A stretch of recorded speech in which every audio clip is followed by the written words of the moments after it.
Example 22 is looking at another limiting excess mole reaction. This time 3 litres of 0.5 mole per litre strontium hydroxides reacting with 4 litres of 0.5 mole per litre hydrochloric acid. It's a type of neutralisation reaction.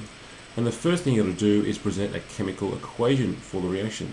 So, very important to use the cross method for all chemicals. Get your formulae right, because without the formula being right, you can't balance your equation, therefore can't solve the question. So see if you can figure out what the reaction is going to be. Strontium hydroxide plus hydrochloric acid is neutralisation, acid plus base goes to salt plus water. Pause the video and see how you go. So first of all, we have strontium hydroxide. Using my cross method, I figured that was SrOH2.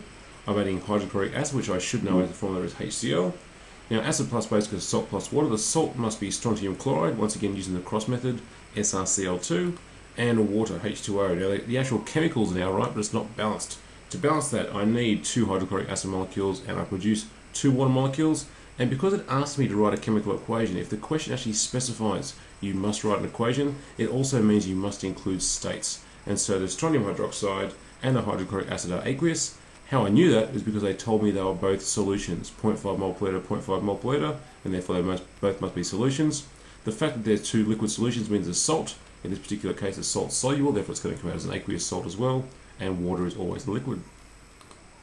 And the ratio for that is 1 to 2 to 1 to 2. The next step, number 2, calculate the number of moles of strontium hydroxide and the moles of hydrochloric acid. Well, for both of these, we've been given solutions, therefore number of moles equals concentration times volume. The number of moles of strontium hydroxide is just the concentration of strontium hydroxide times the volume, 0.5 moles per litre times 3 litres, and the same for hydrochloric acid, 0.5 moles per litre times 4 litres, gives us 1.5 moles and 2 moles of those 2 chemicals, respectively. Part 3, calculate which species is in excess and which species is limiting. Now, from the mole ratio, if we have the exact right amounts of each one, the moles of strontium hydroxide over 1, because it's 1 in the ratio, should be equal to the moles of hydrochloric acid over 2. That's what it should be. And we've been given 2 moles of hydrochloric acid, so for 2 moles of HCl, how many moles of strontium hydroxide do we need? Well, moles of strontium hydroxide is just moles of hydrochloric acid divided by 2, so which is 2 over 1.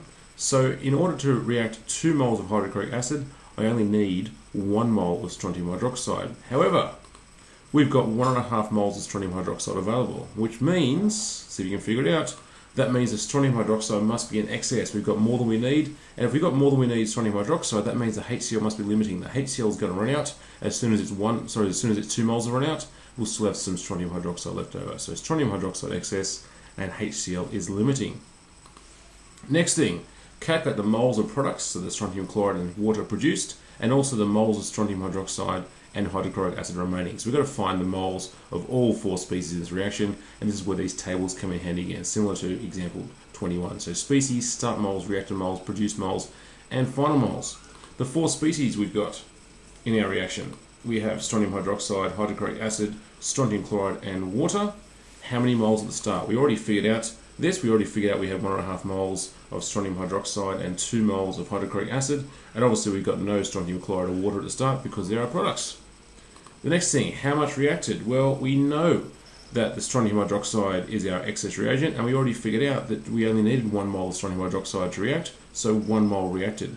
And we knew that our HCl was limiting, so the whole thing must react. We start with 2 moles, both moles must react, because we recognised the HCl was our limiting reagent. And obviously strontium chloride and water don't react because they're our products. How many were produced? Well, obviously no strontium hydroxide and hydrochloric acid were produced because they're our reactants. But how much was produced for these 2? Now don't forget, we've got to base how much products we get based on the limiting reagent, because as soon as the limiting reagent runs out, that's when our products stop being produced. So strontium chloride to hydrochloric acid, strontium chloride to hydrochloric acid, the moles of strontium chloride is HCl divided by 2, which in this case is going to be equal to 1. And for water, it's a 1-to-1 ratio, 2 to 2 or 1 to 1. For every mole of hydrochloric acid we use, we get 1 mole of water, and therefore because we had 2 moles of hydrochloric acid, we're going to have 2 moles of water being produced.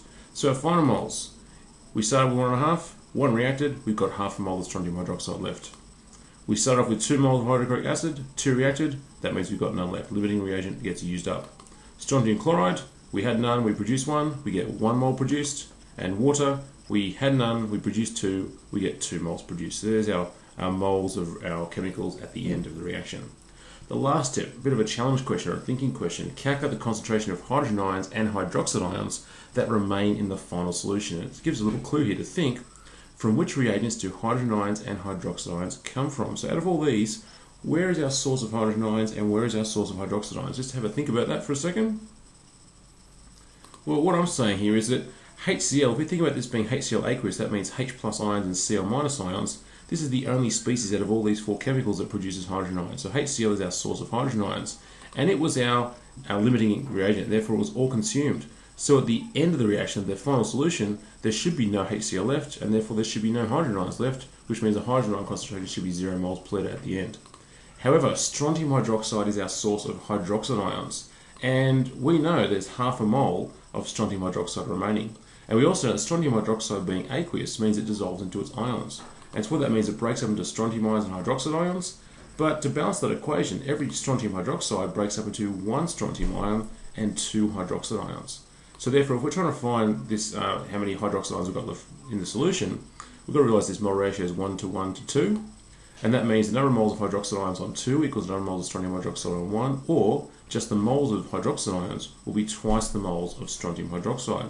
So that means in our final solution we'll have two lots of 0.5 or 1 mole. We're going to have 1 mole of hydroxide ions left in our final solution.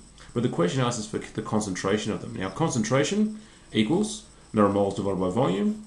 We know we've got 1 mole of hydroxide ions, but what's the volume of solution? Well, looking up here, we mixed 3 litres and 4 litres together, which means our final solution isn't 3 litres or 4 litres. Our final volume of solution is actually going to be 7 litres. So it's the volume these hydroxide ions are dissolved in is 7 litres. So the concentration of hydroxide ions is that 1 mole divided by the 7 litres equals 0.14 or 0.1 mole per litre to one significant figure, because our numbers here are to one significant figure.